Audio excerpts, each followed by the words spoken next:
Hello! Thank you for joining me for another speed build. I'm really excited about this one. This is my first time building in Glimmerbrook, and it's the opposite of my last build because this one is a smaller house with a whole lot of landscaping. Now the last one was a really large house with pretty much no landscaping. So, for all the landscaping girlies out there, this one's for you. And this was my first attempt at building a pond too. We're going to start on that here in just a few minutes. And I think it went okay. I've never done terrain manipulation before, and I'm very, very uncomfortable with doing terrain manipulation, but I think I might give it a try again sometime in the future. But I was very happy with how this one turned out. So, like I said, this was built originally in Glimmerbrook on the Glimmerbrook Watch lot. And it did end up being kind of expensive. It ended up being 112,119 simoleons. And it's on just a 30 by 20 lot. So the lot's not that big. But I think what really ran the price up was the amount of landscaping that I did. And I used a combination of debug items for the landscaping and build and buy items for the landscaping. Maybe I should have used more debug to try to keep the price down, but it is what it is. So this is my first attempt at terrain paint or terrain manipulation. And I knew I wanted some type of little bridge or walkway or something going to the cottage.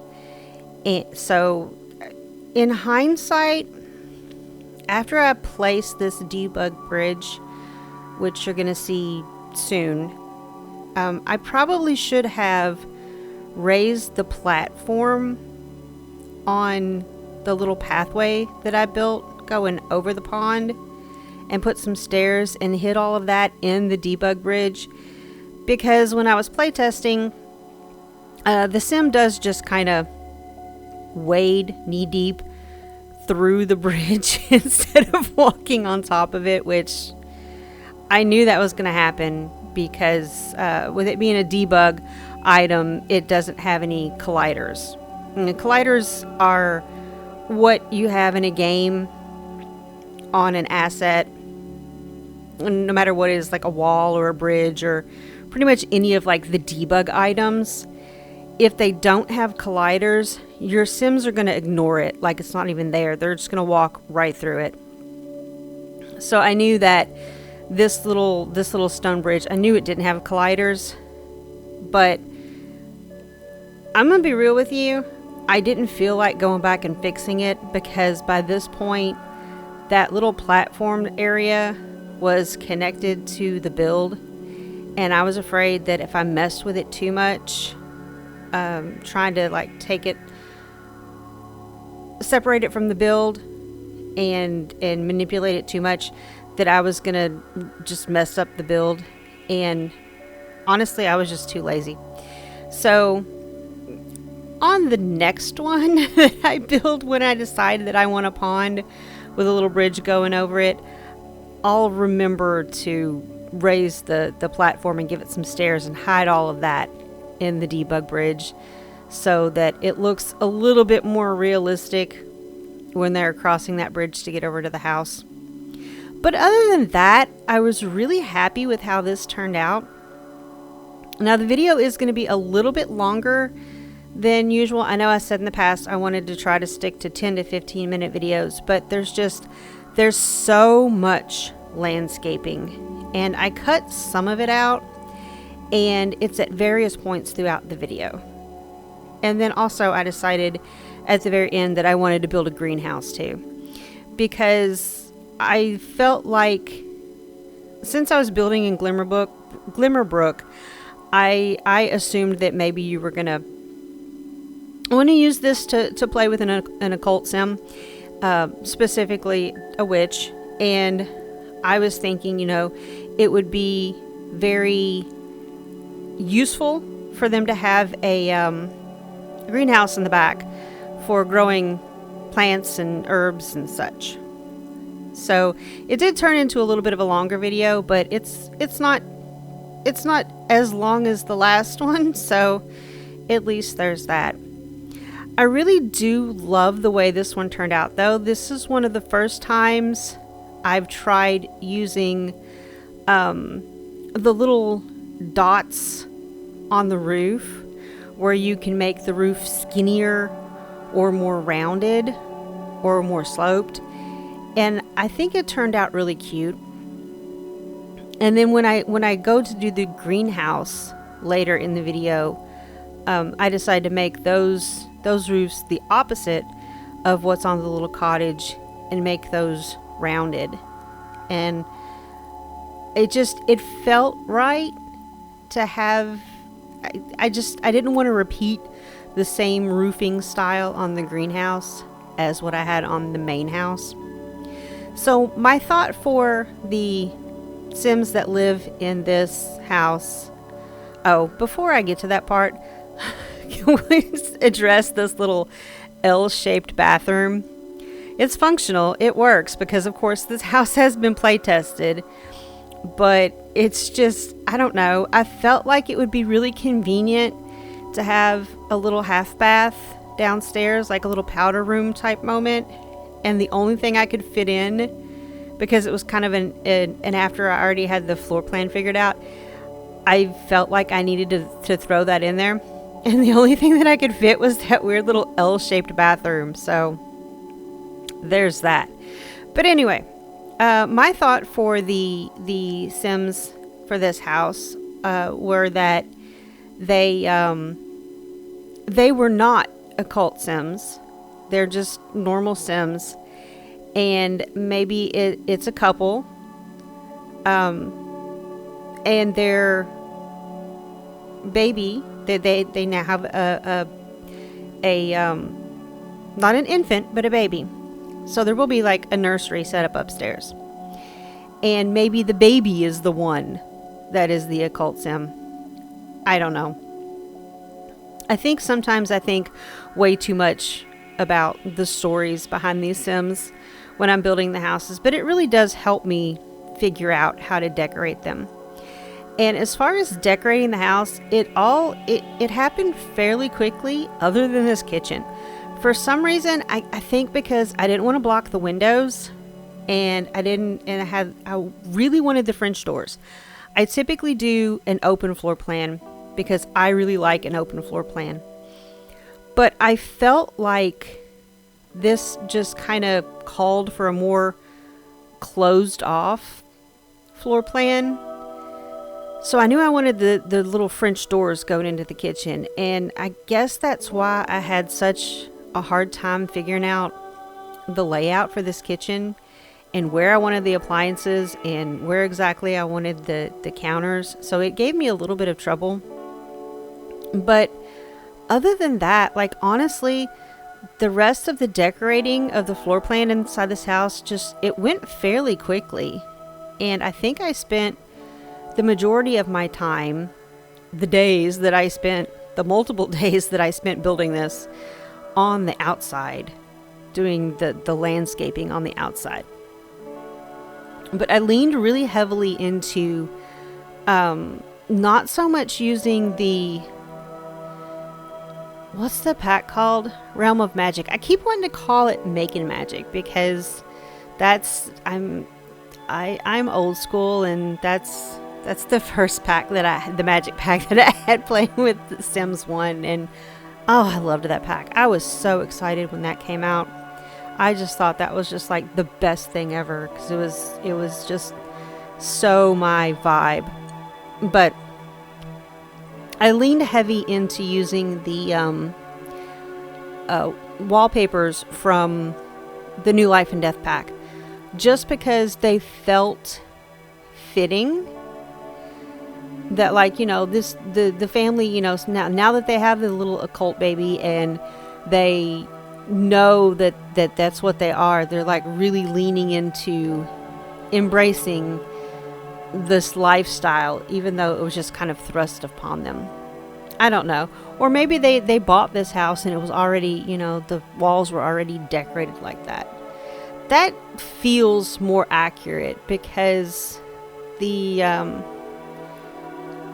decorations, it's a mix of, I used a mix of traditional stuff and modern stuff when I was decorating this. So that feels more right for me.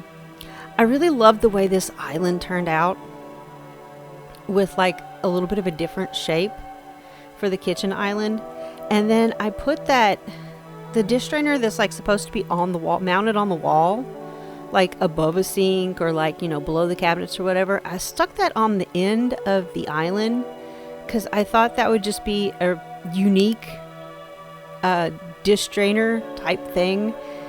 And I don't think I show it in the video, and I might not be able to see it in the screenshots, but I do go back and put like a little rug, like a little mat underneath that for, realism purposes, that your dishes aren't just dripping onto the floor there. I don't know. Maybe it looks weird. I thought it looked interesting.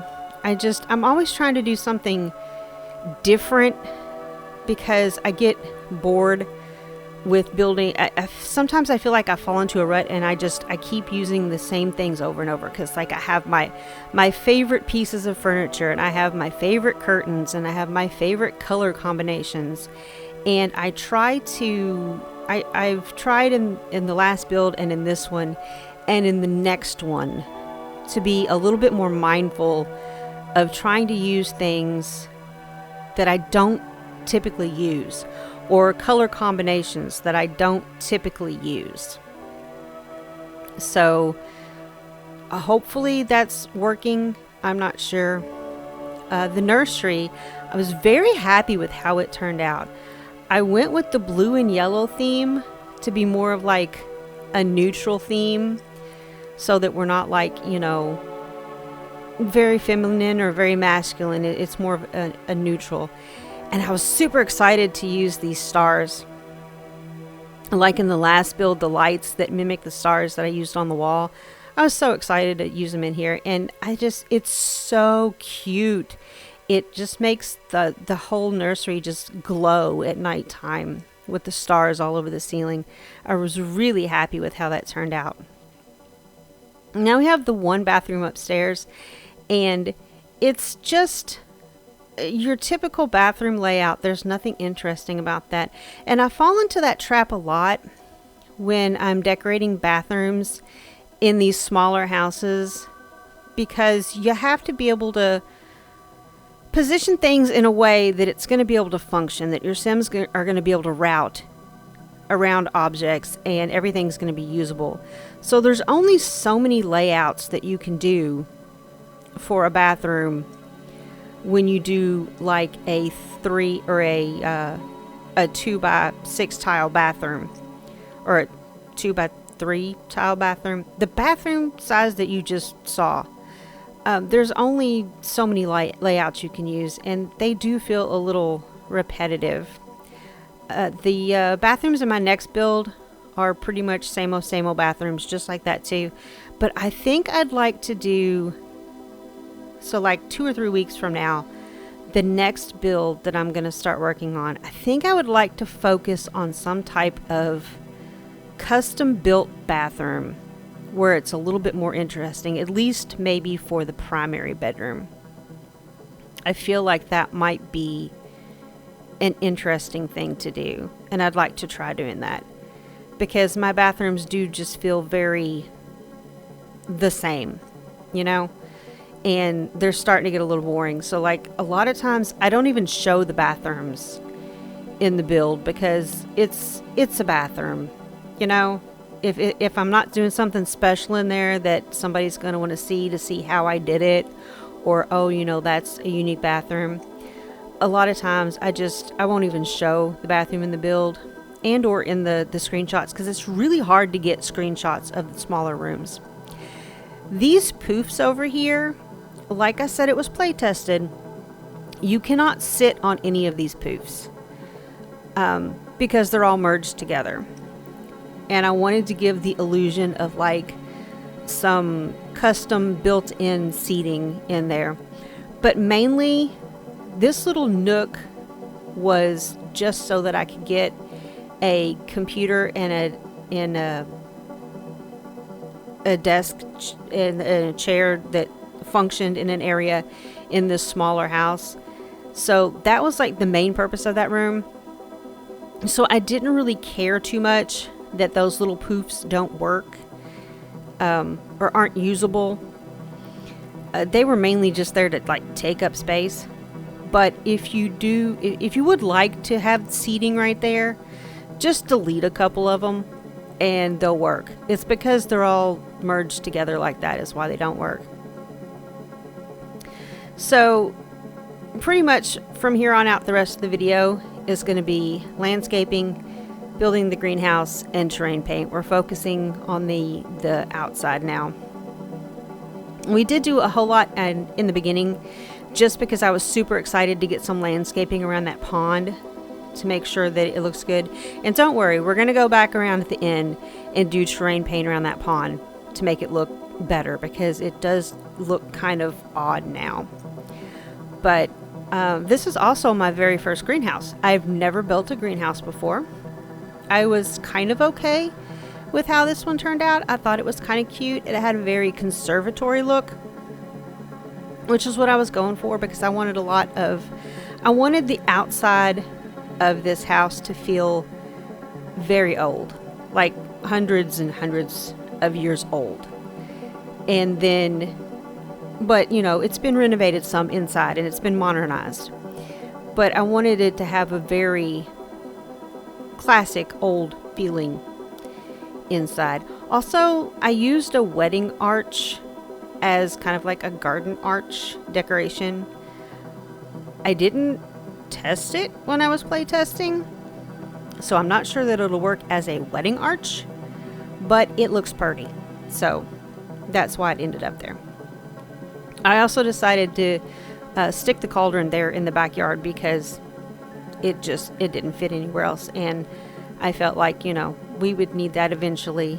If you're playing with any type of occult sims in this house, they would need that.